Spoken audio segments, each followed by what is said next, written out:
الله من الشيطان الرجيم.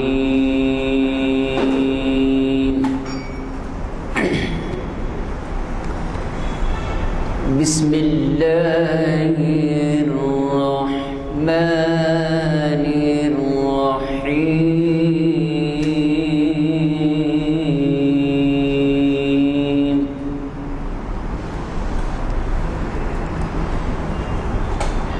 لو أنزلنا هذا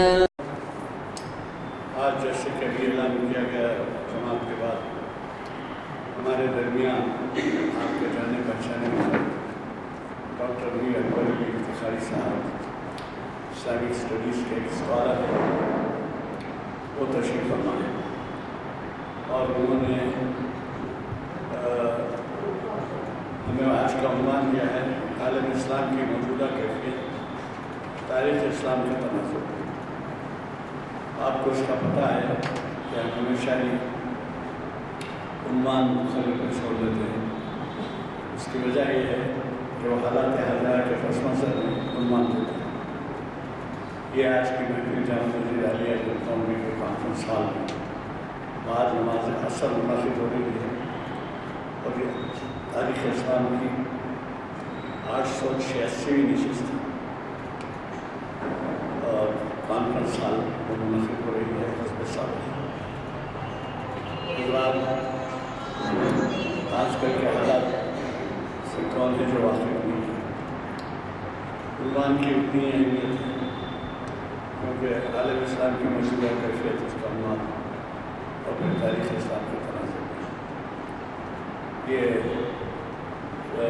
آپ اچھی طرح سے واقف ہیں کہ ہم کو اخبارات پڑھنے کا موقع نہیں ہوتا یا پھر دینی محافل میں شرکت کا موقع نہیں ہوتا اور ہم بے خبر رہتے ہیں، سبھی نہیں کئی لوگ بے خبر رہتے ہیں کیا ہو رہا ہے، کیسے گزر رہی ہے۔ تو ایسے میں ہمارے یہاں کے جو محافل ہیں تو بڑی اہمیت رکھتے ہیں۔ مجھے کوئی توقع ہے کہ آپ اپنا سلسلہ یہاں پر جاری رکھیں گے آنے جانے کا، اور یہ ہمارے تینوں محافل جو 22 سال سے چل رہے ہیں، 1000ویں نشست ہو گئی اس اور دوسرے محافل شریعت انفارمیشن سروس کی بھی کافی پرانی ہے۔ شریعت انفارمیشن کی 780ویں نشست ہے، یعنی 450 نشستوں پہ 10 سال ہو جاتے ہیں، تو آپ اس سے اندازہ لگا سکتے ہیں کہ 17-18 سال کی نشست ہے۔ تو میں آپ سب کو توقع رکھتا ہوں اور ایک دوسرا اہم اعلان یہ ہے کہ ہمارے مولانا ابوالکلام آزاد کے نام سے کبھی گارڈن میں ایک انسٹیٹیوٹ قائم ہے، بیرسٹر اکبر علی صاحب نے اسے قائم کروایا تھا اور اس وقت سے سلسلہ چلا رہا ہے، اور وہ آپ جو مسجد میں داخل ہوتے ہیں تو بازوی ہے ہال، اس میں ہم ہندوستان کے مشہور رہنما جو بھی رہے ہیں ان کے تعلق سے بھی ہم کچھ نہ کچھ پروگرام کرتے ہیں۔ تو اب کا جو پروگرام رکھا گیا ہے وہ گاندھی جی کے اوپر ہے، کیونکہ وہ ہر جگہ پروگرام منائے جا رہے ہیں۔ تو یہ جو ہے پیر کے دن 2 بجے آپ ضرور اس میں شرکت فرمائیں اپنے ساتھیوں کے ساتھ۔ خصوصاً میں ایسے انداز سے گزارش کروں گا جنہوں نے اب تک ہماری اس ادارے سے واقفیت حاصل نہیں کی ہے۔ مولانا ابوالکلام آزاد انسٹیٹیوٹ جو ہے اس میں تشریف لائیں، ابھی وقفے میں توسیع ہو رہے ہیں، کسی کو موقع نہیں ملا تو موقع نہیں ملے گا۔ پیر کے دن 2 بجے آپ کو تو معلوم ہے کہ دیوالی کی چھٹی رہے گی، اسی موضوع میں سب کی کہ یہ بھی نہیں ہے کہ آپ کو مصروفیت آپ کو چھوڑ کے آنا پڑے گا، بلکہ اچھا وقت گزرے گا، مختلف مصروفیت ملے گا، کچھ تو نمائش بھی ہے وہاں پر کچھ اور شاعری وغیرہ کی ضرور تشریف لائیں۔ میں گزارش کرتا ہوں ہمارے آج کے وقت صاحب سے وہ شہرشین پر تشریف لائیں اور ہمیں زمین کے اعلیٰ سے استفادہ کرنا۔ بڑے اہتمام کے ساتھ اردو ہال میں منائی تھی، 2 پروگرام ہوئے تھے، ہفتے کی شام اور اتوار کے صبح میں۔ تو اس میں جو ہے مومنٹوز بھی دیے گئے تھے، اور اس کے علاوہ جو ہماری 1000 خطاب کی نشست ہے مقررین کے ساتھ تاریخ، مقررین اور علماء، وہ بھی شائع ہوئی تھی۔ تو ہم نے یہ طے کیا تھا کہ ہمارے یہاں کے بھی جتنے اخبار شناسی سے متعلق نبی رہے ہوں، تو ہمارے جو دوسرے شرعی انفارمیشن سروس اور تاریخ اسلام کے لوگ بھی شریک مقررین جو شریک کی ہوئے ان کو پیش کی جائے۔ تو مومنٹ کو اور فہرست میں آج کے ہمارے مقرر صاحب کی گزارش کا نظر رکھتا ہوں۔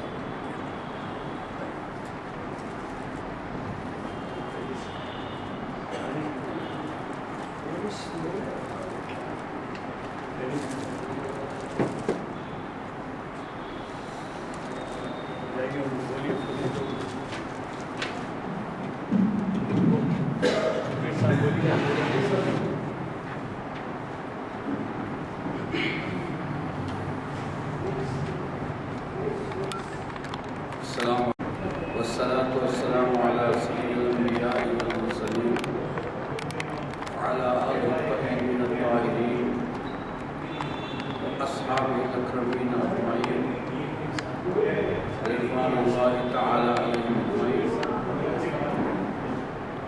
حاضرین اکرام، عنوان بڑا حساس ہے اور وقت اتنا کم ہے کہ اس پر صحرا سے بحث نہیں کی جا سکتی، لیکن کوشش کروں گا کہ جتنا ممکن ہو سکے آپ کے سامنے اس کا تشریح کروں۔ موجودہ حالات میں مسلمان کشمکش پرسی، خوف، ہراس اور اندیشوں میں زندہ رہا ہے۔ یہ صرف ہندوستان کی بات نہیں بلکہ سارے عالم میں یہی ہے کہ من حیث القوم یہ بڑی پریشان قوم ہے، اور اس کو پریشان کرنے والے ایک دو نہیں ہیں، سینکڑوں۔ اس سے قبل کہ میں ان کی پریشانی پر روشنی ڈالوں، میں یہ بات واضح کر دوں کہ سرکار دو عالم صلی اللہ علیہ وسلم نے جو فرمایا تھا وہ بعینی ہی وہ واقع ہو رہا ہے۔ سرکار نے فرمایا تھا خیر القرون قرنی، کہ سب سے بہترین زمانہ میرا ہے، اس سے بڑھ کر کوئی زمانہ نہیں ہو سکتا، کیونکہ اس میں سرکار دو عالم صلی اللہ علیہ وسلم کی ذات بابرکت موجود تھی۔ آپ نے فرمایا کہ سب سے بہترین زمانہ میرا ہے، اور اس قول میں قرنی میں علماء نے بتایا ہے، جسے ہم پہلا حرف بطور ایبریویشن لیتے ہیں، مخفف کے لیتے ہیں، عربی میں طریقہ ہے آخری لفظ بھی لیا جاتا ہے۔ تو قرنی میں قاف ر نون یا، قرنی ہے وہ ابوبکر صدیق سے، اور راہ ہے عمر سے، نون ہے عثمان سے، اور یا ہے علی سے رضی اللہ تعالیٰ عنہ اجمعین۔ تو معلوم ہوا کہ یہ سرکار کا دور اور ان چاروں کا دور سنہری دور ہے کہ جس کا کوئی مقابلہ نہیں کر سکتا۔ سرکار نے فرمایا کہ میرے دور کے بعد ان کا دور ہے، جو میرے بعد آئیں گے، ان کے بعد پھر ان کے بعد جو آئیں گے۔ تو مسلمانوں اور سرکار دو عالم صلی اللہ علیہ وسلم نے ان کے خلفائے راشدین کے دور کو علی منہاج النبوہ فرمایا کہ نبوت کے طریقوں پر یہ حکومت رہے گی۔ تو دنیا نے دیکھ لیا کہ ان چاروں نے کیسی حکومت فرمائی، اور اس کے بعد سرکار نے حدیث شریف میں فرمایا اس کے بعد ایسے لوگوں کی حکومت آئے گی جو تمہیں کاٹ کھانے آئیں گے۔ تو آپ دیکھیے خلفائے راشدین کے بعد جو نام نہاد خلافت تھی، حالانکہ وہ تو ملوکیت تھی لیکن اس کو تاریخ میں خلافت کہا جاتا ہے، خلافت بنو امیہ آئی، اس بنو امیہ کی خلافت میں جو کم و بیش 123 سال رہی، جتنا خون بہا شاید اس کی کوئی اور مثال ہو سکتی ہے، اور خون بھی بہا تو وہ اہل بیت کا بہا، تو اہل بیت اطہار کا خون سستا ہو گیا تھا، تو لوگ ان کا نام لینے یا حضرت علی کا نام لینے سے بھی کترانے لگے۔ اس سے پہلے میں نے بتایا اہل بیت سے مراد وہ ہیں جو سرکار دو عالم صلی اللہ علیہ وسلم کے قرابت دار ہیں، جو گھر والے۔ اہل بیت کا معنی ہے گھر والے، اور گھر والوں سے مراد قرابت دار ہے۔ تو قرآن کریم میں اللہ تعالیٰ نے فرمایا قُلْ لَا أَسْأَلُكُمْ عَلَيْهِ أَجْرًا إِلَّا الْمَوَدَّةَ فِي الْقُرْبَى۔ اے حبیب آپ ان سے فرما دیجئے، مومنوں سے فرما دیجئے کہ لا اسألکم علیہ اجرا، میں تم سے کوئی اجر طلب نہیں کرتا، الا المودۃ فی القربى، سوائے میرے قرابت داروں کی محبت طلب کرتا ہوں۔ تو یہ اتنی اہمیت کی بات ہے کہ اہل بیت اطہار کی محبت دراصل جزو ایمان ہے۔ اگر کسی کے دل میں ان کی محبت نہیں ہے تو سمجھ لو کہ ایمان نہیں ہے، اور کچھ قرآن کی نص سے ہے ثابت، اور کوئی اقوال نہیں ہے، یہ نص قرآنی ہے۔ تو ان کا اتنا خون بہایا گیا، کیونکہ بنی امیہ شروع ہی ہوتی ہے اہل بیت اطہار کے خون سے، اور آپ لوگوں کے قتل سے تو یہ شروع ہوتی ہے، اور یہ ساری جو ان کی حکومتیں چلتی رہیں اور نام نہاد جو خلافت کہا گیا، وہ سب کے سب یہی اسی طرز پر تھے۔ اس کے بعد جب ان کا زوال ہوا تو بنو عباس آئے۔ یہ حضرت عباس بن عبد المطلب رضی اللہ تعالیٰ عنہ کی اولاد ہیں، اور یہ آئے اس نام سے کہ ہم اہل بیت کے خون کا بدلہ لیں گے، لیکن تاریخ گواہ ہے کہ جتنا خون بنو امیہ نے اہل بیت کا بہایا، اس سے کئی گنا زیادہ بنو عباس نے بہایا، لیکن آئے تھے انہی کے نام سے۔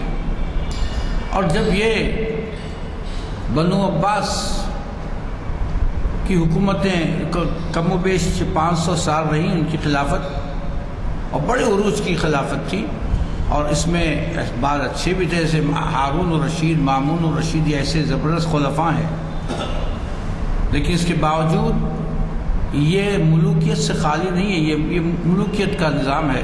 تو سرکار نے فرمایا کہ یہ جو خلافتیں آئیں گی تم کو کاٹ کھانے کے، تم کو قتل کے کھانے والی خلافتیں ہوں گی، ظلم و جبر کی خلافتیں ہوں گی۔ اس کے بعد یہ ہوا کہ بنو عباس کمزور ہو گئے، اس لیے کمزور ہو گئے کہ انہوں نے تلوار کو ہاتھ میں جو تلوار تھی چھوڑ دیا، اور دولت کی ہوس ان کو پیدا ہو گئی، اور اپنے ملک کو بڑھانے کی ہوس پیدا ہو گئی۔ تو جب یہ کام ہوتا ہے، اللہ تعالیٰ قرآن میں فرماتا ہے جب ان الارض یرثها عبادی الصالحون، بے شک ہم زمین کی وراثت ان کو دیتے ہیں جو صالحین ہیں۔ آپ کہیں گے سر اب تو اس صالحین کی حکومت نہیں ہے، لیکن یہ ایک ٹرانزیشن پیریڈ ہے، لیکن جب حکومت صحیح ہوگی تو صالحین کی حکومت ہوگی، اللہ تعالیٰ کا اصول ہے۔ تو جب بنو عباس کمزور ہو گئے، دنیا کی محبت میں گرفتار ہو گئے، تو ان پر اللہ نے ایک عذاب مسلط کر دیا۔ اب وہ تھا منگولوں کا، ہلاکو اور چنگیز خان کا۔ یہ ہلاکو چنگیز خان چین سے نکلے، اور انہیں سارے آنے والی سلطنت، بیچ میں آنے والی سلطنتوں کو تباہ کیا، اور اس وقت سنہری سلطنت اگر کوئی تھی تو بنو عباس کی حکومت تھی، اس پر حملہ آور ہوئے۔ تو آپ اندازہ لگائیں گے کہ اتنی عظیم الشان حکومت ہونے کے باوجود وہ اس قابل نہیں تھے کہ وہ ہلاکو یا چنگیز کا مقابلہ کرتے، اور اتنی پستی میں مسلمان آ گئے تھے۔ تاریخ گواہ ہے، ہم چھپائیں تو چھپ نہیں سکتا، اتنی پستی ان میں ہو گئی تھی کہ ایک منگول سپاہی اکیلا 30، 40، 50 مسلمانوں کو قتل کر دیتا تھا، اور مسلمان اس قدر کمزور ہو چکے تھے کہ وہ کوئی ریزسٹ بھی نہیں کرتے تھے۔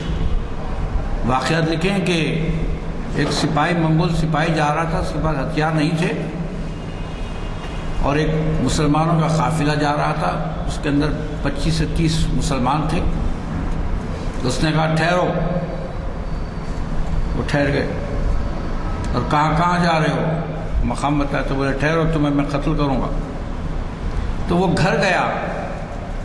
گھر جانے کے تلوار نکال کر لایا اور اس تمام 25 اور 30 کے درمیان جو تھے سب کو قتل کر دیا. تو ہماری ایسی حالت ہو گئی تھی کہ ہم ایک کو بھی قابو میں نہیں کر سکتے تھے. ورنہ ہمارے پاس تو یہ ہے کم من فئۃ قلیلۃ غلبت فئۃ کثیرۃ باذن اللہ. کتنی ہی چھوٹی چھوٹی جماعتیں بڑی جماعتوں پر غالب آ جاتی ہیں، لیکن شرط یہ ہے کہ آپ کی ایمان کی طاقت ہو. تو قتل کر دیتے اور کوئی روکنے والا نہیں تھا. لیکن اللہ نے ہلاکو خاں کو بڑی بھیانک موت دی، کیونکہ بڑا ظالم تھا. اندازہ کرائیں کہ مسلمانوں کے کھوپڑیوں کی وہ اس نے ایک مینار بنا کر بڑا خوش ہوتا تھا. وہ ایک قسم کا سائیکک تھا، خون دیکھ کر اس کو خوشی ہوتی. ایک دفعہ ہلاکو جا رہا ہے اپنے مصاحب کے ساتھ، ایک جماعت جا رہی تھی مسلمانوں کی. تو اس نے کہا روکو، قتل کرنا ہے. ہم بکروں کو بھی ایسا قتل ذبح نہیں کرتے. روک دیا. روکنے کے بعد کہا سب کھڑے ہو جاؤ، تمہیں قتل کرنا ہے. تو اب سارے لوگ بولے 3 صف بناؤ. 3 صف بنائے اور 3 صف بنانے کے بعد سارے مسلمان کھڑے ہو گئے. تو اس کے سپاہی آئے، پہلی صف کو ختم کر دیا. تو پہلی صف کے آخر میں ایک بوڑھا تھا. اس نے دیکھا کہ اب میرے قتل کی باری ہے، تو اس نے پیچھے وہ دوسری صف میں چلے گا اور یہ دیکھ رہا ہے. اس کے بعد دوسری صف بھی ختم ہو گئی تو یہ بوڑھا تیسری صف میں چلے گا. اب تیسری صف میں کبھی قتل ہونے لگے پورے. جب قتل ہو جب اس تک آئے تو ہلاکو نے کہا ٹھہر جاؤ، رک جاؤ. آخر میں اس سے پوچھنا چاہتا ہوں کہ یہ اس صف کیوں بدلا؟ اس سے تو ہلاک ہونا ہی ہے، چاہے پہلے میں رہو کہ تیسرے میں رہو. پوچھا ہے بوڑھے بتا، تو یہ صف بدل رہا تھا، اب کیا کرے گا؟ اب تجھے کون بچائے گا؟ تو اس نے کہا ہاں مجھ کو بچانے والا تجھ سے بھی طاقتور ہے. اب اس نے دیکھا کہ مرنا ہی ہے تو کیوں خاموش ہے. تو بولے کون بچائے گا؟ تو میرا اللہ بچائے گا. تو خیخہ مار کے ہنسا اور ہنسنے کے بعد اس نے کہا کہ اس کو قتل کر دو. لیکن اس سے قبل کہ وہ قتل کرتا وہ لیمو سے کھیل رہا تھا اور وہ لیمو نیچے گرا اور وہ اٹھانے کے لیے رکاب میں پیر رکھا اور پیر رکھنے کے بعد وہ لیمو تو ملا نہیں، البتہ گھوڑا سر پر دوڑنے لگ گیا. تو وہ اتنا چترے اس کے ہو گئے، ختم ہو گئے. تو اللہ تعالیٰ نے ظالموں کو ایسی موت دی. پر اس کے بعد مسلمان سنبھل نہیں سکے، پھر کوئی ان کی مستحکم حکومت نہیں بن سکی. اور اس کے بعد 1200 ہجری عیسوی کے درمیان سلطنت عثمانیہ، خلافت عثمانیہ شروع ہوئی ترکی سے. اللہ تعالیٰ اپنے بندوں کو کھڑا کر دیتا ہے. تو ترکی سے جو خلافت شروع ہوئی سلطنت عثمانیہ کہلائی، خلافت عثمانیہ کہلائی. اور سب سے طویل ترین خلافت کوئی 700 سال تک، بھئی 1922 میں اس کا خاتمہ ہوا. جو 1200 کے درمیان شروع ہوئی تھی تو 1922 تک اس کا خاتمہ ہوا فرسٹ ورلڈ وار کے بعد. وہ کتنی بڑی سلطنت تھی آپ اندازہ لگا سکتے. 3 بر اعظم پر وہ حکومت محیط تھی. اور جس طرح آج امریکہ کو بگ پاور، سپر پاور کہا جاتا ہے، اس وقت سلطنت عثمانیہ سپر پاور تھی. اور یہ نہیں دیکھ سکتے تھے یہ یہود اور نصارہ کہ ایسی بڑی سلطنت، مستحکم سلطنت موجود ہے. 700 سال تک برداشت کیا انہوں نے. لیکن یہود بڑے خطرناک ہوتے ہیں. اور یہودیوں نے کیا کیا، آخری جو خلیفہ تھے، جو حضور نظام میر عثمان علی خان کے سمدھی بھی ہوئے، تو ان سے آ کر انہوں نے کہا کہ دیکھیے صاحب، وہ بڑی مقروض ہو گئی تھی حکومت. سلطنت عثمانیہ بڑی مقروض ہو گئی تھی، قرض میں بہت کھپا ہو گئی تھی. تو اس نے کہا کہ خلیفہ، ہم سارے آپ کے قرض چکا دیتے ہیں، بلکہ آپ کی سلطنت کو مستحکم بھی کر دیتے ہیں معاشی طور پر، مگر ہماری ایک شرط ہے. تو خلیفہ نے کہا کہ کہو کیا ہے؟ تو بولے فلسطین کا کچھ حصہ ہمیں دے دیجئے، پورا فلسطین نہیں، کچھ حصہ ہمیں آپ دے دیجئے اور ہم اس کے عوض آپ کے سارے قرض ختم کرا دیں گے، ساری آپ کی جو معاشی پریشانی ہے اس کی تنگی کو دور کروا دیں گے۔ تو خلیفہ کو غصہ آ گیا کہ اس نے کہا ایک تنکا اٹھایا ہو، اٹھا کر کہا کہ یہ فلسطین کی زمین دینا تو بہت بڑی بات ہے، یہ اس فلسطین کا یہ تنکا بھی میں تمہیں نہیں دوں گا۔ وہ مایوس چلے گئے، لیکن وہیں سے بنیاد پڑی کہ سلطنت کو تباہ کیسے کیا جائے۔ وہی ایک ایسا واقعہ ہے کہ جس میں انہوں نے یہ سوچ لیا، ایک پلان بنا لیا کہ کس طرح سے اس حکومت کو ختم کیا جا سکتا ہے۔ تو فرسٹ ورلڈ وار کے بعد سلطنت عثمانیہ کو شکست ہوئی، تو یہودی اور عیسائی دونوں نے مل کر، یعنی امریکہ برطانیہ، فرانس اور سارے لوگ، یہ سارے دشمن ہیں ہمارے، اس ساروں نے کیا کیا، اس سلطنت عثمانیہ کو ختم کر دیا۔ چونکہ شکست خوردہ ہے اس لیے ان کے سارے املاک ضبط کر لی۔ میں بالکل مختصراً عرض کر رہا ہوں کیونکہ زیادہ وقت نہیں ہے۔ ساری املاک ضبط کر لیں۔ 1922 میں ایک معاہدہ ہوا۔ اب اس معاہدے پر آپ غور کیجئے کہ یہ کتنی ان میں مسلم دشمنی موجود ہے، اور ایک بعینی قرآن کے لحاظ سے اللہ تعالیٰ قرآن میں ارشاد فرماتا ہے وَلَتَجِدَنَّ أَشَدَّهُمْ عَدَاوَةً لِلنَّاسِ عَدَاوَةً لِلْمُؤْمِنِينَ الَّذِينَ الْيَهُودَ وَالَّذِينَ أَشْرَكُوا، تم میں تمہارے لیے شدید دشمنی رکھنے والا اگر کوئی ہے تو وہ یہود ہے اور مشرک ہے۔ آج دیکھیے، آج بھی ہمارا سب سے بڑا دشمن یہود ہے، یہودی اسرائیل ہے اور مشرکین ہے۔ مشرکین ہمیں ایک آنکھ نہیں دیکھنا چاہتے، انہیں پسندیدہ نظروں سے بھی نہیں دیکھتے۔ میں یہ نہیں کہہ رہا ہوں کہ سارے کے سارے ایسے ہیں، بہت سے اچھے سیکولر ٹائپ کے بھی لوگ ہیں، لیکن آج کے دور میں بتا رہا ہوں۔ اب ہم اپنے اس دور کو اس دور سے مماثلت کر کے دیکھیں گے کہ وہ کیسے ہمارے دشمن ہیں۔ اللہ تعالیٰ نے قرآن میں بتا دیا کہ وہ تمہارے دشمن ہیں۔ جب اللہ نے کہہ دیا تب دوستی ناممکن ہے، اسرائیل سے ہو یا مشرکین سے دوستی نہیں ہو سکتی۔ تو انہوں نے کیا کیا، اب اندازہ لگائیے کہ وہ کتنی بڑی سلطنت تھی، اس سلطنت کو توڑا، اور سلطنت کو توڑ کر 40 نام نہاد مسلم ممالک بنے، 40 ممالک بنے، اور ایسے بڑے بڑے بھی بنے، چھوٹے ممالک بنے۔ ان کی ہوشیاری دیکھیے، جو جس جگہ پر بہت تیل تھا کثرت سے، اس کو ایک چھوٹا ملک بنایا، جیسے کویت یا امارات کے چھوٹے چھوٹے جو ممالک ہیں۔ کیوں؟ وہ قابو میں رکھ سکتے ہیں، ان پر جب چاہے ہم حملہ کر کے ان کو اپنے قابو میں کر سکتے ہیں۔ اور جہاں تیل کم تھا وہاں ریاستیں کر دی، بادشاہتیں بنا دی، پہلے بادشاہتیں نہیں تھی۔ آپ نے سلطان کا، سلطنت عثمانیہ کے سلطان کا یہ قول، ابھی میں نے آپ سے کہا کہ اگر ایک ذرہ بھی مانگے گا تو میں تم لوگوں کو نہیں دوں گا، کیونکہ یہ فلسطین ہمارے انبیاء کی زمین ہے۔ اب غور کیجئے، جب یہ سلطنت عثمانیہ ٹوٹی تو انگریزوں کی کون مدد کر رہا ہے؟ انگریزوں کی مدد وہ کر رہے ہیں جو نام نہاد مسلمان کہلاتے ہیں۔ آپ کو حیرت ہوگی، آج کل نیا جو ماڈرن دین چل رہا ہے اور بڑے فخر سے کہتے ہیں کہ صاحب یہ دین تو مکہ مدینے میں ہے، لیکن آپ سے عرض کروں کہ جو مکہ مدینے کی جو حکومت ہے وہی سب سے بڑی مسلم دشمن حکومت ہے۔ آپ کہیں کیسے؟ میں آپ کو عرض کرتا ہوں، سرکار دو عالم صلی اللہ علیہ وسلم کی آخری حدیثیں جو قریب، جب آپ کے وصال کا وقت قریب تھا، تو ایک حدیث بیان کی گئی ہے، بخاری میں بھی ہے۔ راوی بیان کرتے ہیں کہ سرکار دو عالم صلی اللہ علیہ وسلم نے 3 نصیحتیں فرمائی بستر مرگ پر، اور 2 مجھے یاد رہ گئی، تیسری یاد نہیں ہے۔ پہلی نصیحت فرمائی کہ تم مہمان کی توقیر کرو، مہمان کی عزت کرو۔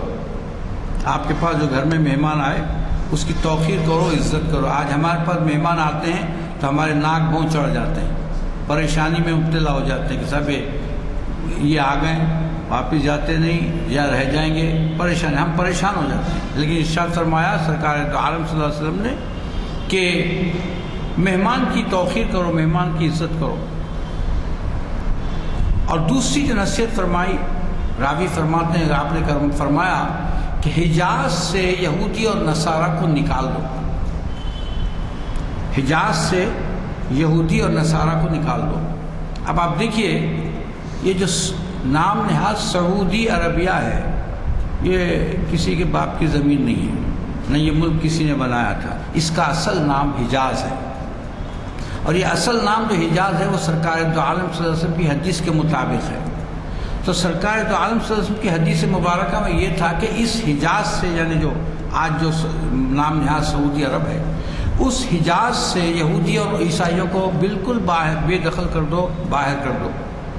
اب انہوں نے دیکھا کہ اگر ہم اس کا نام حجاز رکھتے ہیں تو وہاں تو سعودی، وہاں کے اس میں یہودی بھی ہیں، عیسائی بھی ہیں، سب بھی ہیں، تو ہمارے لیے بڑا برا ہوگا۔ تو انہوں نے نام ہی بدل دیا، خود نہیں بدلتے، قرآن کو بدل دیتے ہیں، حدیث کو یہاں بدل دیا، وہ حجاز کو سعودی عرب کر دیا۔ اب اگر کہیں آپ تو کہیں گے سب نے حدیث میں سعودی عرب نہیں ہے۔ طریقہ یہ ہے، قدیم سے چلا آ رہا ہے، حضرت ابراہیم علیہ السلام کے زمانے سے عراق جو نام ہے تو آج تک عراق ہے۔ مصر موسیٰ علیہ السلام کے زمانے سے مصر نام ہے تو آج تک مصر ہے۔ فلسطین جو حضرت ابراہیم علیہ السلام اور ان کے بعد کے تمام انبیاء کے زمانے میں اس کا نام تھا تو آج تک فلسطین ہے۔ لیکن کسی ملک کا نام نہیں بدلا گیا، عراق کا نہیں بدلا گیا، کسی بھی ملک کا نام نہیں بدلا گیا، صرف ایک کا نام بدلا گیا اور وہ بھی حجاز کو انہوں نے سعودی عرب کر دیا۔ ایک تو یہ دھکا دیا، حدیث کے خلاف کیا، اور دوسرے جہاں اب یہ جو حکمراں بنے، جہاں بادشاہ ہیں وہاں کے بادشاہی ہے، انہوں نے اب آپ تقابل کر کے دیکھیے کہ کتنا دین کو اور دنیاوی اعتبار سے نقصان پہنچا۔ یہ اسرائیل کے قیام میں مددگار بھی ہیں، اور اسرائیل کے مستحکم کرنے کے لیے انہوں نے کافی مالیہ دیا ہے۔ جبکہ ہم سلطنت عثمانیہ کے آخری خلیفہ نے کہا کہ کنکر مانگو گے تو نہیں دوں گا، حالانکہ سارے قرضے اس وقت تو ملینز میں قرضے ہوا کرتے تھے، پھر وہ دے دینے کی بات ہو رہی تھی، آپ نے کہا نہیں، نہ قرضہ لوں گا، نہ تم سے قرضہ لوں گا، نہ تمہاری سلطنت دوں گا۔ لیکن یہ جو لوگ ہیں جس کو لوگ کہتے ہیں صاحب یہاں سے دین نکلا، سنیے، یہ وہ حکومتیں اور یہ وہ لوگ ہیں جنہوں نے دنیا کو بھی نقصان پہنچایا اور دین کو بھی نقصان پہنچایا۔ وہ کیسے نقصان پہنچا میں آپ کو مختصراً عرض کرتا ہوں۔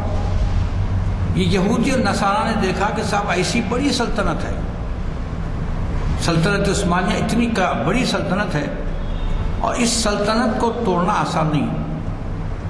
ویسے تو اس میں جنگ میں ورلڈ وار میں شکست ہو چکی تھی ترکی کو، تو ترکی کو مرد بیمار کہا جاتا تھا۔ تو ان لوگوں نے سازش کی، یہ لوگ جس وقت آج حکمران ہیں سعودی عرب کے، یہ لوگ قافلے لوٹا کرتے تھے، حج کو جانے والے قافلے لوٹتے تھے، ٹرین اگر جاتی سلطنت عثمانیہ کی تو اس کو لوٹ لیتے۔ تو ان سے معاہدہ کیا کہ بھائی تم ہماری مدد کرو، ہم تمہیں حکومت دیں گے، تو یہ اس کے مددگار ہو گئے۔ تو سلطنت عثمانیہ کو توڑنے والے یہ ہیں، ایک یہ لوگ ہیں کہ جن کی مدد سے سلطنت عثمانیہ ٹوٹ گئی۔ اب آپ اندازہ لگائیے سلطنت عثمانیہ کا ادب کتنا تھا۔ جب مدینہ اور مکہ پر ان لوگوں نے چڑھائی کی، جو آل سعود جس کو کہتے ہیں، آل سعود نے جب چڑھائی کی تو وہ حالانکہ سپر پاور تھے، انہوں نے اپنی فوج ہٹا لی اور کہا کہ نہیں، ہم اس زمین پر تلوار نکال کر اس کی بے حرمتی نہیں کر سکتے، مکہ اور مدینہ شریف پر ہم بے حرمتی نہیں کر سکتے، ہم یہ دے دیں گے۔ تو وہ ایسے خوف والے تھے، اللہ سے خوف کرنے والے تھے کہ وہ ان کو یہ نہیں بھایا کہ ہم جنگ کر کے سو ان لوگوں کو قابو کر سکتے تھے، لیکن انہوں نے کہا کہ نہیں، یہ وہ زمین ہے جہاں خون بہانا حرام ہے، تو لہٰذا ہم لوگ نہیں لڑیں گے۔ وہ نکل گئے، دونوں مقامات سے نکل گئے تو بہت شیر ہو گئے۔ اور اس کے بعد ان کا ایک ساتھی تھا جس نے سلفی تحریک شروع کیا، تو وہ سلفی تحریک کو یہودی اور نصارہ نے یعنی اس وقت کے امریکہ تو نہیں تھا اس وقت، یہ برطانیہ اور یہودیوں نے مل کر کیا کیا سلفی تحریک کو بہت بڑھایا، جس کو ہم وہابی تحریک کہتے ہیں۔ اور یہ اس لیے دیکھیے، ایک تو کارڈ کھیلا سازش کا، اور دوسرا کارڈ کھیلا مذہب میں رکھنا ڈالنے کا، کہ وہ سلفی تحریک کو شروع کیا، اس لیے شروع کیا کہ جو سلطنت عثمانیہ تھی وہ صوفی تحریک تھی، ان کے پاس وہ صوفی لوگ تھے، رسول اللہ صلی اللہ علیہ وسلم سے عشق کرنے والے لوگ تھے، ادب کرنے والے لوگ تھے، تو ان کے لیے مقابلے میں صوفی تحریک کے مقابلے میں اس تحریک کو لائے، اور لانے کے بعد توڑ دیا۔ اور دوسرا شخص جو اس سلطنت کے خاتمے کا ذمہ دار ہے، جس کو یہ لوگ بڑے ذوق و شوق سے ادب سے نام لیتے ہیں، مصطفیٰ کمال اتاتورک، یہ ایک قسم کا باغی قسم کا آدمی تھا مذہب سے، اس نے خلافت کو تباہ کرنے کے ہر وہ کام کیے جس سے خلافت کمزور ہو سکتی تھی، اور اس کو کہا گیا کہ بھائی تم ہمارا ساتھ تو ترکی آپ کو دے دیں گے، ترکی اس کو مل گیا اور صدر بن گیا، تو اس نے کیسے کیسے کارنامے انجام دیے، مسجدوں کو میوزیم بنا دیا، کوئی مسجد باقی نہیں رہی، اذان بین، قرآن آپ نہیں پڑھ سکتے، قرآن کسی کے پاس نظر نہیں آ سکتی، تو کیوں؟ تاکہ لفظ اسلام ختم ہو جائے۔ اب 1922 میں جو اس کا معاہدہ ہوا ان لوگوں کے اور سلطنت عثمانی کے درمیان، تو خلیفہ کو بالکل نہتا کر دیا گیا، اس کے ساری املاک جائیداد رقم سب ہڑپ کر لی گئی، وہ بیچارہ تک کنگال ہو گیا۔ اور اس کے بعد اگلے 100 سال تک اس ملک میں کبھی اسلام کا نام نہیں لیا جائے گا۔ تو آپ دیکھیے اس کے بعد جتنی سلطنتیں 100 سال میں آئیں، اس ترکی اسلام سے دور کر دینے کی کوششیں کی گئیں، لیکن اللہ کا فضل ایسا ہے کہ ترکی کے لوگ تو مسلمان ہیں اور اسلام کے چاہنے والے ہیں۔ تو 100 سال تک یہ رہا، اور پھر آپ تیل نہیں نکال سکتے، معدنیات نہیں نکال سکتے، کوئی کام نہیں کر سکتے، اس کو بالکل مفلوج کر دیا اس ترکی کی حکومت کو، کیونکہ یہ دراصل ترکی کی حکومت جو تھی وہ اس کی پایا تخت تھی سلطنت عثمانیہ کی، تباہ تاراج کر دیا۔ اور جتنے 40 ممالک بنے، وہاں اپنے لوگوں کو وہاں پر بٹھا دیا، کہیں بادشاہت دے دی، کہیں صدر بنا دیا، کہیں ڈکٹیٹرشپ کر دیا۔ اور اردن کے جو بادشاہ بنے شاہ حسین کی جو فیملی کے تھے، وہ شریف مکہ تھے اور ہاشمی خاندان کے تھے، لیکن ان کو بھی لالچ دیا کہ تمہیں وہ حکومت مل جائے گی، تو لہذا وہ بھی بدل گئے۔ تو اس کے بعد کیا ہوا کہ آج جو مسلمان ہیں، امت مسلمہ متفرق ہے، آج ہر مسلمان ملک جس کو ہم نام نہاد مسلمان ملک کہتے ہیں، جس کی طرف ہم نظر اٹھا کر تو نہیں دیکھتے، مجھے ہمیں معلوم ہے، لیکن وہ ہمارے کسی کام کے نہیں۔ اگر اسلام پر کوئی حرف آئے تو وہ اسلام پر اگر حرف آئے تو ان کے کانوں پر جو بھی نہیں رہیں گی، کیونکہ ان کی سلطنت ان کو عزیز ہے۔ آج بھی اسرائیل کو سپورٹ کرنے والا، اسرائیل کو سب سے زیادہ دوست جو ملک ہے وہ سعودی عربیہ ہے، امارات ہے، مصر ہے، جس کو ہم بڑے اس سے بولتے ہیں صاحب یہ اسلامی ممالک ہیں، نعوذ باللہ یہ نام نہاد اسلامی ممالک ہیں، یہ یہودیوں کے ممالک ہیں، یہودی دوست، کیونکہ اللہ تعالیٰ فرماتا ہے کہ اگر تم ترجمہ عرض کر رہا ہوں کہ تم یہود اور نصارہ کو دوست مت بناؤ، یا ایھا الذین آمنوا لا تتخذوا اليہود والنصارى اولیاء، قرآن میں فرماتا ہے کہ اے لوگوں، اے مسلمانوں، تم یہود و نصارہ کو اپنا دوست نہ بناؤ۔ اس کے بعد ارشاد فرماتا ہے فَإِن تَوَلَّوْا مِنْكُمْ فَإِنَّهُمْ مِنْهُمْ، اگر تم پلٹ جاؤ گے اپنے دین سے اور ان میں جا کر مل جاؤ گے تو تم ان سے دوستی کرو گے تو تم انہی میں شامل ہو جاؤ گے، یہ انہی میں شامل ہے۔ اور ان سے توقع رکھنا کہ کوئی اسلام کی مدد نہیں کر سکتے لوگ، کیونکہ یہ چنگل میں ہے عیسائیوں کے یعنی امریکہ کے اور یہودیوں کے یعنی اسرائیل کے، اور یہ ان کی ذیلی حکومت ہے۔ تو آج ہماری جو حالت ہے وہ یہ ہے کہ ہم کثیر تعداد میں ہیں، دوسری بڑی تعداد ہماری ہے، پہلی تعداد ہے وہ عیسائیوں کی اور دوسری جو آبادی ہے وہ مسلمانوں کی ہے، مگر ان کے اندر طاقت ہے، جو عیسائی ہیں ان کے اندر طاقتور ہیں وہ، لیکن ہماری کثیر تعداد ہونے کے باوجود ہم نہتے بھی ہیں اور ہماری کوئی طاقت ہے نہ ہوا بنی ہوئی ہے۔ یہ بعین ہی سرکار دو عالم صلی اللہ علیہ وسلم کی حدیث مبارک کے مطابق ہے سرکار دو عالم صلی اللہ علیہ وسلم نے ارشاد فرمایا، ہر کتاب میں موجود ہے، صحائف ستہ اٹھا کے دیکھ لیجیے، ہر کتاب میں ہے۔ سرکار دو عالم صلی اللہ علیہ وسلم ایک دفعہ خطبہ عنایت فرما رہے تھے، فرمایا کہ ایک زمانہ آئے گا کہ تمہاری ہوا بگڑی ہوگی اور تم سے کوئی ڈرنے والا نہیں۔ میں مفہوم عرض کر رہا ہوں، میں ایگزیکٹ اس کا ترجمہ نہیں۔ تمہاری ہوا بگڑی ہوئی ہوگی اور تم پر لوگ ایسے ٹوٹ پڑیں گے جیسے کہ مردار پر چیل کوے اڑی ٹوٹ پڑتے ہیں۔ تو صحابہ نے عرض کیا، یا رسول اللہ، ہم آج مٹھی پر ہیں تو ہم اتنا کارنامے انجام دے رہے ہیں، کیا اس وقت ہم بہت کم ہوں، ہم سے بھی کم ہوں گے؟ تو سرکار نے فرمایا نہیں، تم تعداد میں انبوہ کثیر ہوں گے۔ آج ہم کروڑا ہیں، پورے ملک میں دنیا میں دیکھ لیجئے کروڑا مسلمان ہیں، انبوہ کثیر ہوں گے۔ تو پھر صحابہ نے پوچھا کہ یا رسول اللہ، اتنی تعداد ہونے کے باوجود ہماری ایسی قسم پرسی؟ تو ہاں، سرکار نے فرمایا یہ اس لیے ہوگا کہ تمہیں دنیا سے محبت ہو جائے گی۔ آج ہمارے پاس حب دنیا ہے، دنیا سے محبت ہو جائے گی، مال سے محبت ہو جائے گی، اور موت سے خوف پیدا ہو جائے گا۔ جو موت سے خوف کرتا ہے وہ یہ سمجھتا ہے کہ بھئی جیسے کہ جہاد ہمارے ہاتھ سے نکل چکا ہے، ورنہ موت کا خوف کا مطلب ہے کہ جہاد ہمارے ہاتھ سے نکل چکا ہے، اور جہاد کو ہم بہت بڑی گالی سمجھتے ہیں۔ اور جو سیکولر مسلمان ہیں، ترقی یافتہ مسلمان ہیں، وہ یہ کہتے ہیں صاحب جہاد سب بیکار باتیں ہیں، کوئی ایسی بات نہیں ہے، جہاد کی کوئی بات نہیں ہے۔ لیکن یہ ہمارے دین کا ستون ہے، 5 تو ارکان دین اسلام کے ارکان ہیں، اور 6واں جہاد ہے جب کبھی موقع ملے۔ ایسا نہیں کہ آپ بس تلوار لے کے کھڑے ہو گئے راستے میں اور جہاد کر۔ جہاد کا مطلب یہ ہے کہ جب آپ پر کوئی مصیبت آئے تو اس کو روکو، روکنے کا نام جہاد ہے۔ تو آپ چاہے ہاتھ سے روکو یا کسی طریقے سے روکو۔ تو ہمارے جہاد کا جو ہمارا وصف تھا ختم ہو گیا، اور لڑنے کے لیے جو تھا وہ وصف ختم ہو گیا۔ ہم یہ سمجھنے لگے کہ اگر ہم کسی سے لڑ لیں گے تو ہماری موت ہو جائے گی۔ اللہ تعالیٰ فرماتا ہے ما کان لنفس ان تموت الا باذن اللہ کتابا مؤجلا۔ قرآن میں ارشاد فرماتا ہے ما کان لنفس، کہ کسی نفس پر، کسی آدمی پر موت اس وقت تک نہیں آتی، ما کان لنفس ان تموت الا باذن اللہ، سوائے اللہ کے حکم کے وہ نہیں مرتا۔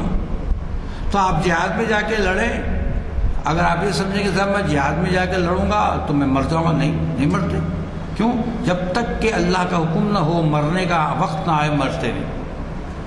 پھر کتابم مؤجلا، کہ تمہاری تقدیر میں وہ لکھ دیا گیا ہے کب کس کو مرنا ہے، کب کس کو زندہ رہنا ہے۔ تو کیا ہوتا ہے، قرآن ایک جگہ اور قرآن میں ارشاد فرماتا ہے، جب منافق لڑنے ہیبت کھانے لگے اس قتال سے، تو فرمایا کہ کیا تم اگر تہ خانوں میں بھی جاؤ گے تو بچ جاؤ گے، وہاں بھی تمہیں موت آئے گی۔ اگر زمین کے تہ خانے کھود کے تم تہ خانوں میں بھی چھپ جاؤ تو تمہیں موت وہاں بھی آئے گی۔ تو موت سے جب سرکار نے فرمایا موت کا خوف پیدا ہو جائے گا۔ آج ہمارا وہی عالم ہے، ہم مال کے پیچھے پڑے ہوئے ہیں، دنیا کے پیچھے پڑے ہوئے ہیں۔ مال، اور میں صرف یہاں کی بات نہیں کر رہا ہوں، پورے عالم اسلام کی بات کر رہا ہوں۔ ہمارے عالم اسلام میں کیا سب عیش و عشرت ہو، دولت ہو اور لگژری کارز ہوں تو بس وہ خوش ہو جاتا ہے۔ میں آپ کو چھوٹی سی مثال دیتا ہوں۔ اسرائیل بے انتہا چھوٹا ملک ہے، تو اس کے مالدار لوگوں نے $1 بلین جمع کیے۔ کیوں؟ کہ ہم ایک بہت بڑا سامعہ بنائیں گے، ہم بہت بڑی عبادت گاہ بنائیں گے کہ دنیا میں سے کوئی مثال نہ ہو۔ تو بوڑھے بڑے ہوشیار ہوتے ہیں، انہوں نے کہا میاں یہ تم جو عبادت گاہ بناؤ گے کیا ہوگا اس میں؟ چند لوگ آئیں گے عبادت کریں گے، تمہارا پیسہ ضائع ہو جائے گا۔ نہیں، یہ پیسہ تم تعلیم کے لیے لگاؤ تو دیکھو تمہاری قوم کہاں جاتی ہے۔ سمجھ میں آ گیا؟ تو آج 550 یونیورسٹیز اسرائیل میں ہے، چھوٹا سا ملک ہے، بالکل چھوٹا۔ تو اس چھوٹے سے ملک میں 550 بڑی بڑی یونیورسٹیز ہیں، اور جو لسٹ آتی ہے اسٹینڈرڈ یونیورسٹیز کی وہ پورے 500 اس کے اندر ہوتے ہیں، جبکہ عرب ممالک کتنے سب 40 عرب ممالک ہیں، اور ان کے ٹوٹل یونیورسٹیز کی جو تعداد ہے 40 عرب ممالک کے یونیورسٹیز کی وہ 50 یا 55 ہے۔ سعودی عرب میں بھی 2-4 یونیورسٹیز ہیں۔ اب انہیں شعور، ہاں ان کو کتنا شعور ہے کہ وہ عیش و عشرت کی زندگی گزاریں۔ آج عیش و عشرت کی زندگی گزار رہے ہیں تو غلام بنے ہوئے ہیں، امریکہ کے غلام ہیں، اسرائیل کے غلام ہیں، فرانس کے غلام، ہر ایک کے غلام ہیں۔ کیوں؟ اس لیے کہ وہ پڑھے لکھے لوگ ہیں، وہ محنت کرنے والے لوگ ہیں، اور اللہ تعالیٰ کا دیکھیے یہ اللہ تعالیٰ کی سنت ہے کہ وہ جو محنت کرتا ہے اس کو عطا کرتا ہے۔ یہ نہیں دیکھتا کہ یہ میں مسلمان کو دے رہا ہوں، ہندو کو دے رہا ہوں، یا سکھ کو دے رہا ہوں، پارسی کو دے رہا ہوں، نہیں۔ اللہ تعالیٰ کے پاس یہ کوئی تفریق نہیں ہے، تم محنت کرو اللہ تعالیٰ تمہیں دے گا۔ الذین جاہدوا فینا لنہدینہم سبلنا، جو بھی ہمارے راستے میں کوشش کرتا ہے ہم اس کو راستہ بتا دیتے ہیں، تو کوئی تفریق نہیں۔ آج ہمارے پاس کیا صاحب، اچھا یہ تو عیسائیوں کا ہو گیا، اور دیکھیے اب جتنے نوبل پرائز ملتے ہیں، نوبل پرائز ملتے ہیں وہ 75% یہودیوں کو ملتے ہیں۔ کیوں بھائی؟ وہ یہودیوں سے کوئی لنک ہے؟ نہیں، وہ اس قابل ہوتے ہیں، اتنے پڑھے لکھے ہوتے ہیں کہ وہ ریسرچ کرتے ہیں تو کسی نہ کسی کے فائدے کی ریسرچ کرتے ہیں تو نوبل پرائز مل جاتا ہے۔ آج ہمارے پاس کیا ہے صاحب؟ کسی کو نوبل پرائز نہیں، 1-2 کو ملا تو وہ ہم میں سے نہیں ہے۔ یہ قادیانی تھا، وہ بھی نان مسلم بولتے ہیں ان کو، وہ قادیانی کو ملا، مسلمان کو تو کہیں نوبل پرائز ملتا ہی نہیں۔ اس لیے نہیں ملتا، دیکھیے یہاں کوئی تعصب نہیں ہے، یہاں یہ ہے کہ ہماری قابلیت اتنی نہیں ہے، قابلیت پیدا کرو تو مل جائے گا۔ تو عرض کرنے کا یہ ہے کہ سلطان ترکی نے، خلیفہ عثمانیہ کے سلطان نے کہا کہ 1 ذرہ اگر مانگو گے تو نہیں دوں گا، چاہے کچھ بھی ہو جائے، لیکن یہ جو نام نہاد دین کے پاسبان، حالانکہ دین کو تباہ کر رہے ہیں، سلفی تحریک ہے ہمارے دین کو تباہ کر رہی ہے۔ آپ کو معلوم ہونا چاہیے کہ ہم جس دین پر چلتے ہیں وہ 1400 سال کا دین ہے، یہ پہلے ذہن میں رکھ لیں۔ ہم جو دین پر چلتے ہیں وہ 1400 سال کا دین ہے، صحابہ کا، سرکار کا دین ہے، صحابہ کا دین ہے، ائمہ کا دین ہے، اس دین پر چلتے ہیں۔ یہ جو نام نہاد جو نیا دین ہے وہ صرف 200-250 سال کا ہے، اور وہ 200-250 سال کے دین نے 1400 سال کے دین پر غلبہ پانے کی کوشش کی ہے۔ اور چونکہ ہمارے پاس علم نہیں ہے، ہمارے سامنے کوئی چیز موجود نہیں ہے، ہم اہل قرآن ہیں، قرآن کو اللہ تعالیٰ نے ہمیں عطا فرمایا۔ کتنی بدبختی ہے کہ ہم قرآن سے واقف ہیں، ہم قرآن پڑھتے بھی نہیں، بہت کم گھروں میں قرآن پڑھی جاتی ہے، اور میجورٹی جو ہے وہ قرآن نہیں پڑھتے۔ اب جب پڑھتے نہیں تو اس کو سمجھو گے کیا؟ اگر اس کو سمجھ لو گے تو سمجھ لو کہ اس کے اندر اللہ نے خود فرمایا کہ وَلَا رَطْبٍ وَلَا يَابِسٍ إِلَّا فِي كِتَابٍ مُبِينٍ، اس کھلی کتاب میں کوئی ایسی خشک و تر چیز نہیں ہے جس کو اللہ تعالیٰ نے بیان نہیں کیا۔ اس کے اندر سائنس ہے، اس کے اندر تاریخ ہے، اس کے اندر جغرافیہ ہے، اس کے اندر کون سا علم آپ چاہیں گے آپ کو مل جائے گا، لیکن شرط کیا ہے؟ اس لیے اللہ تعالیٰ فرماتے ہیں افلا یتدبرون القرآن ام علی قلوب اقفالها، ہم سے مخاطب ہو کر فرما رہا ہے افلا یتدبرون القرآن، تمہیں کیا ہو گیا کہ تم قرآن میں تدبر نہیں کرتے؟ یہ تدبر والی کتاب ہے، خالی تاخیر احتیاط سے رکھنے کی نہیں ہے۔ تو فرمایا افلا یتدبرون القرآن، کہ کیا ہو گیا تمہیں کہ تم قرآن میں تدبر نہیں کرتے؟ کتنے لوگ ہیں بتائیے، اتنے لوگوں میں ہاتھ اٹھا کے بتائیے صاحب میں تدبر کرتا ہوں، میں اس پر تفکر کرتا ہوں؟ کوئی نہیں۔ تفکر اور تدبر تو بہت بات کی بات ہے، پڑھنا نہیں ہوتا ہے، پڑھتے نہیں ہیں گھروں میں۔ ہمارے پاس تو ٹی وی چلتا ہے اور گانے چلتے ہیں، سب کبھی قرآن کھولنے کی توفیق نہیں ہوتی۔ یقیناً 100% تو ایسا نہیں ہوتا، کچھ گھرانے ہوں گے، لیکن میجورٹی کی بات کر رہا ہوں، نہیں کرتے۔ تو اللہ تعالیٰ فرماتے ہیں افلا یتدبرون القرآن ام علی قلوب اقفالها، کیا تمہارے قلوب میں قفل پڑے ہوئے ہیں کہ تم قرآن میں تدبر نہیں کرتے، یا پھر تمہارے قلوب میں قفل لگے ہوئے ہیں کہ قرآن تم پر اثر نہیں کرتا؟ آج ہم قرآن ہمارا اثر بھی نہیں کرتا، کیوں؟ ہم جانتے ہی نہیں۔ تو ان لوگوں نے جیسے کہ ترکی کو بتایا کہ 100 سال تک اسلام کا نام نہیں لیا جائے گا، آج تک اس میں اسلامی حکومت نہیں ہوتی ہے وہاں پہ، 1922 کے بعد شاید کچھ ہوگا نہیں معلوم۔ ہر ملک کے مسلمانوں میں اندر تفرقہ ڈال کر شیعہ سنی، جہاں شیعہ سنی کا ڈالا جا سکتا ہے شیعہ سنی کا تفرقہ ڈال دیا، جہاں صوفی اور سلفی کا تفرقہ ڈال سکتا وہاں وہ ڈال دیا، جیسے جیسے ممکن ہو، جہاں جہاں ممکن ہو انہوں نے تفرقہ ڈالا اور ہم کو دین سے دور کر دیا، اور چھوٹے چھوٹے مسائل میں الجھا دیے کہ جو بالکل کسی کام کے نہیں۔ ہم یہ سمجھتے ہیں کہ ان مسائل پر اگر ہم بحث کریں تو ہم بہت بڑے عالم ہیں، ارے آپ ایسا کر کے اپنی دین کی بے عزتی نہیں کر رہے۔ تو یہ جو آج ہماری اس ساری دنیا میں جو اسلام کی حیثیت ہے، مسلمانوں کی جو حیثیت ہے، ایسے ہے کہ جیسے ایک ریوڑ ہے جس کا کوئی چرواہا نہیں ہے، جس کا کوئی نگہبان نہیں ہے۔ نگہبان کب بنیں گے؟ نگہبان اس وقت بنیں گے جب اللہ کی طرف رجوع ہو جائیں۔ تو اللہ کی طرف رجوع ہونا ہمارے سے نہیں ہوتا، ہم اللہ سے برگشتہ ہیں اور یہ سمجھتے ہیں کہ جو کچھ ہے یہ اس دنیا میں، اور دنیا ہماری، اب آپ دیکھیں عموماً لوگ بولتے ہیں بھائی جس کی دنیا اچھی اس کی آخرت اچھی، یہ نعوذ باللہ کہاں سے لائے نہیں معلوم۔ ہماری دنیا اچھی کا جو تصور ہے وہ عبادت اور اللہ کی اطاعت نہیں، پیسہ۔ جس کی دنیا اچھی یعنی جس کا مال ہی مال ہے اس کو آخرت اچھی، کہیں ایسا لکھا ہوا نہیں ہے۔ دنیا اچھی کا مطلب یہ ہے کہ جو اس دنیا میں اللہ تعالیٰ کی اطاعت کرتا ہے وہ وہاں بھی کامیاب ہے۔ اللہ تعالیٰ کو قرآن میں شاید فرماتا ہے انما المؤمنون الذین آمنوا باللہ ورسولہ ثم لم یرتابوا وجاہدوا باموالہم وانفسہم فی سبیل اللہ اولئک هم الصادقون۔ اللہ تعالیٰ فرما رہا ہے انما المؤمنون، بے شک مومن تو وہی ہے جو آمنوا باللہ ورسولہ، جو اللہ پر ایمان لائے، رسول پر ایمان لائے، اس کے احکام پر چلے، ان کے احکام پر من و عن عمل کرے اور اس کی اطاعت کرے۔ پھر فرمایا ثم لم یرتابوا، پھر اس پر کوئی شک نہ کرے۔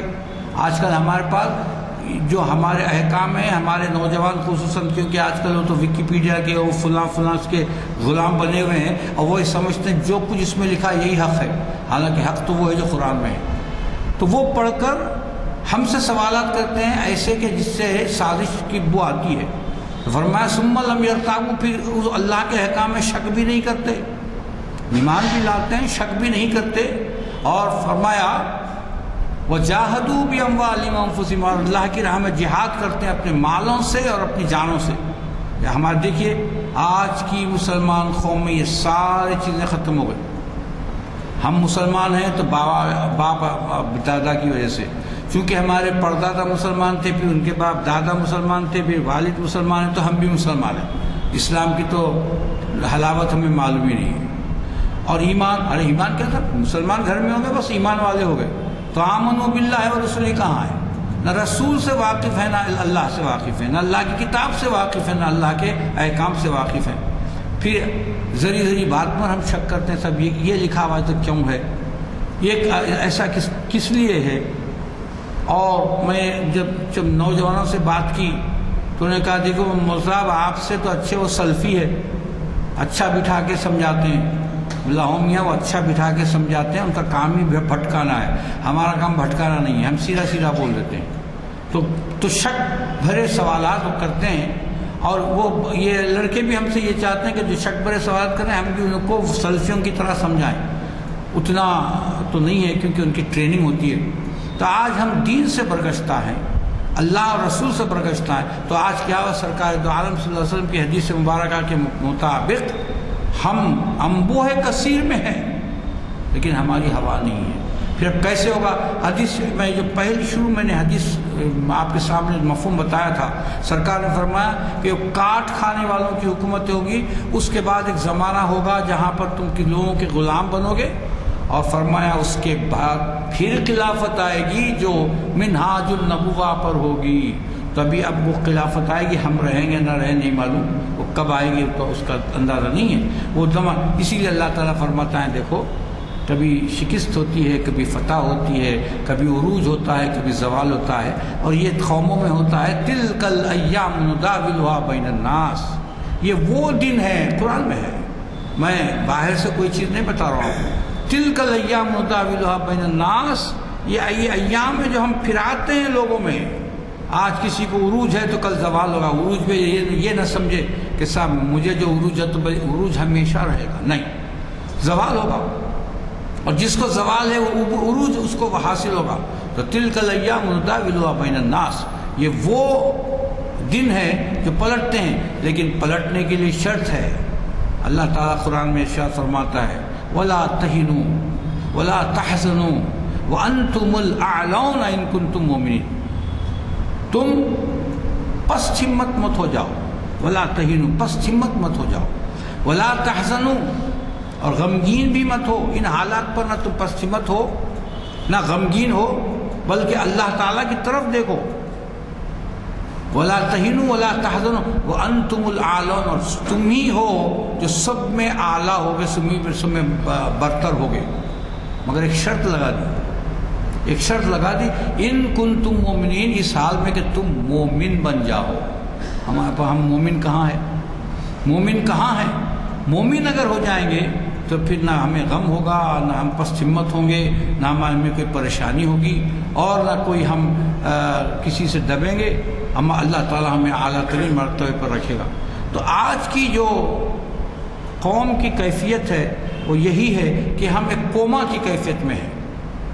آرزویں تو بہت ہیں کہ ایسا ہو جائے تو بہت اچھا ہے، یہ تمنائیں بہت ہیں کہ ایسا ہو جائے تو اچھا ہے، ویسا ہو جائے تو اچھا ہے، لیکن وہ تمنا کو حاصل کرنے کے لیے ہمارے پاس کوئی راستہ نہیں ہے. کیوں؟ ہم محنت نہیں کرتے.